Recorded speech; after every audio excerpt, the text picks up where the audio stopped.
হরে কৃষ্ণ। আজকের শাস্ত্রচক্ষুর গীতার ক্লাসে সকলকে স্বাগতম।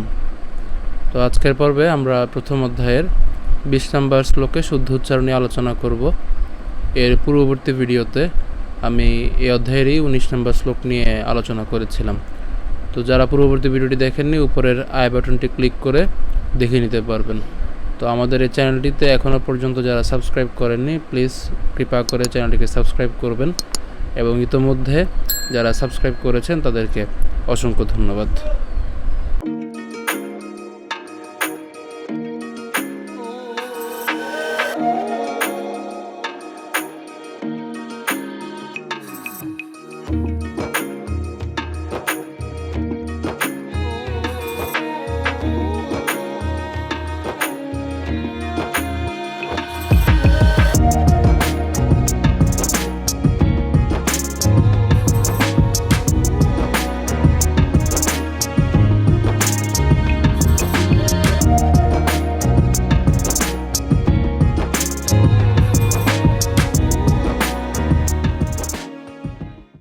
তো শ্লোকটি হচ্ছে, অথ ব্যবস্থিতান দৃष्ट्वा ধার্তরাষ্ট্রান কপিধ্বজঃ প্রবৃত্তে শস্ত্র সম্পাতে ধনুরুদ্যম্য পাণ্ডবঃ হৃষিকেশং তদা বাক্যম ইদমাহ মহীপতে।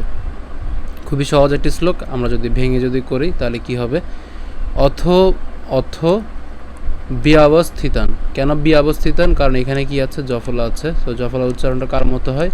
ইয়র মতো হয়। তাহলে বয়ের সাথে ইয় যোগ হলে বিয়, তাহলে বিয়ব। এখানে দন্তস্ব পর্যন্ত নিয়ে আসছি, তার মানে আমরা যদি এটাকে ভেঙে করি তাহলে বিয়বস, এরপরে কি থিতান।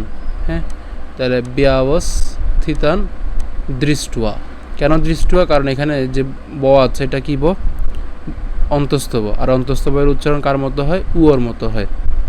যারা প্রথম থেকে আমার ক্লাসগুলো দেখেছেন তারা অবশ্যই জেনে থাকবেন। যারা দেখেননি, প্রথম থেকে এই প্লে লিস্টেরই অংশগুলো একটু দেখে নেবেন, ভিডিওগুলো। তো আরেকবার বলছি, অথ ব্যবস্থিতান দৃष्ट्वा ধার্তরাষ্ট্রান কপিধ্বজ। কেন কপিধ্বজ? ওই একই রকম উয় হবে, অর্থাৎ ধুয়জ, ধ উয় আর হচ্ছে জ। ঠিক আছে? তাহলে ধুয়জ, কপিধ্বজ। কেন ধুয়জ? এই যে এখানে বিসর্গ আছে, বিসর্গের জন্য আমাদের কি ছাড়তে হবে? উষ্ম ছাড়তে হবে। তাহলে আমরা আরেকবার এই লাইনটি পড়ছি, অথ ব্যবস্থিতান দৃष्ट्वा ধার্তরাষ্ট্রান কপিধ্বজ প্রবৃত্তে।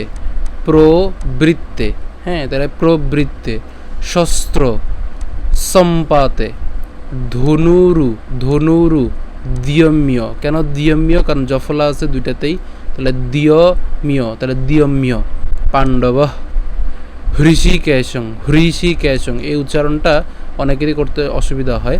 তো এটা উচ্চারণ করার ক্ষেত্রে আমি যেটা বলবো সেটা হচ্ছে, আপনারা এই ইংলিশ HRI এটাকে উচ্চারণ করেন। হ্যাঁ, তাহলে হৃষি এভাবে উচ্চারণ করেন, দেখেন অনেক সুবিধা পাবেন।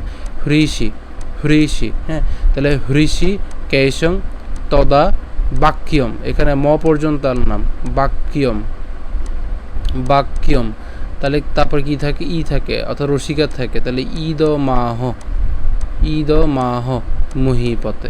ঠিক আছে? তাহলে আমি আরেকবার বলছি পুরোটা, অথ ব্যবস্থিতান দৃष्ट्वा ধার্তরাষ্ট্রান কপিধ্বজ প্রবৃত্তে শস্ত্র সম্পাতে ধনুরুদ্যম্য পাণ্ডব হৃষিকেশং তদা বাক্যম ইদমাহ মহীপতে। তো আমরা যদি শুরু করে বলি কেমন হবে?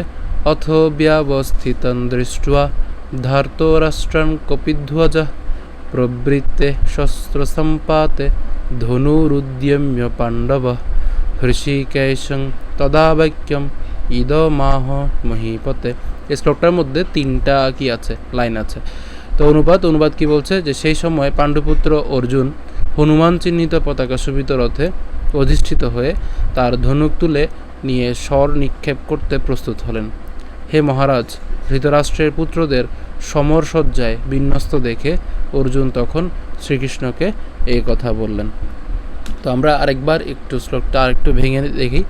যদি আমরা এই যে আপনাদের সুবিধার জন্য এই অংশটুকু ভেঙে দিলাম, কি হলো, অথ ব্যবস্থিতান দৃষ্টুয়া ধার্ত রাষ্ট্রান কপিধ্বজ, একসাথে করলে কপিধ্বজ, প্রবৃত্তে শস্ত্র সম্পাতে ধনুরুদ ইয়ম্য পাণ্ডব। ওই যে ধনুরুদ্যম্য ছিল, এই যে রুদ্যম্য ছিল, এখানে আমরা দ পর্যন্ত উচ্চারণ করছি। এখানে তার একটা জফলার কারণে ইয় থাকে, ইয়র সাথে মিয় একসাথে নিয়ে ইয়ম্য পাণ্ডব হৃষিকেশং তদাবাক্যম ঈদমাহ মহীপতে।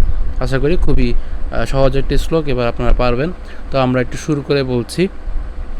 অথ ব্যবস্থিতান দৃष्ट्वा ধার্তো রাষ্ট্রান কপিধ্বজ প্রবৃত্তে শস্ত্র সম্পাতে ধনুরুদ্যম্য পাণ্ডব হৃষিকেশং তদাবাক্যম ঈদমাহ মহীপতে।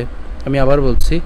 অথ ব্যবস্থিতান দৃष्ट्वा ধার্তো রাষ্ট্রান কপিধ্বজ প্রবৃত্তে শস্ত্র সম্পাতে ধনুরুদ্যম্য পাণ্ডব হৃষিকেশং তদাবাক্যম ঈদমাহ মহীপতে।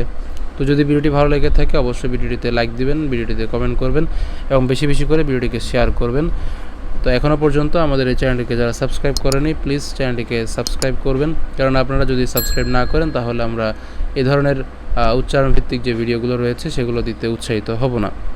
তো অন্তত আমাদেরকে উৎসাহিত করার জন্য হলেও অবশ্যই বেশি বেশি লাইক, শেয়ার এবং সাবস্ক্রাইব করবেন। এবং ইতিমধ্যে আমাদের চ্যানেলটিকে যারা সাবস্ক্রাইব করেছেন তাদেরকে অসংখ্য ধন্যবাদ। হরে কৃষ্ণ।